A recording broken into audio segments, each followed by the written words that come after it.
கோபா, உன் மகன் என்னைக்குமே அழக்கூடாது. பணம் தான் மனுஷன் காலில் உழணுமே தவிர மனுஷன் போய் பணத்து காலில் விழக்கூடாது. அதனாலதான் பகவான் எனக்கு லேட்டா இந்த பணத்தை கொடுத்தான் போல் இருக்கு. நான் கடன் வித்த பணம் 10,000 ரூபாய் உன் சம்பந்தி கிட்ட கொடுத்துட்டா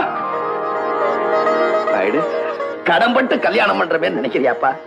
எங்க அப்பா ஏழுமலையானே குபேரங்கிட்ட கடன்பட்டு தான்ப்பா அவன் கல்யாணத்தை நடத்தினான். பரவாயில்ல, வச்சுக்கோ. கோபால், இந்த இதுல 2 லட்சம் ரூபாய் பெருமானம் உள்ள என் கடையினுடைய உரிமை பத்திரம் இருக்கு, வாங்கி. இதுல ஒண்ணு தப்பு இல்ல கோபால். உடுக்க இழந்தவன் கை போல ஆங்கே இடுக்கண் களைவுதாம் நட்புன்னு திருவள்ளுவர் சொல்லிருக்காரு. நான் அதை படிச்சிருக்கேன். இந்த வச்சுக்க கோபால்.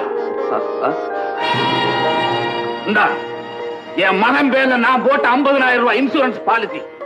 ஏன் சம்பந்தி அப்படி பாக்குறீங்க? இந்த பாலிசி செல்லும். ஏன்னா என் மகன் இப்ப உயிரோட இல்ல.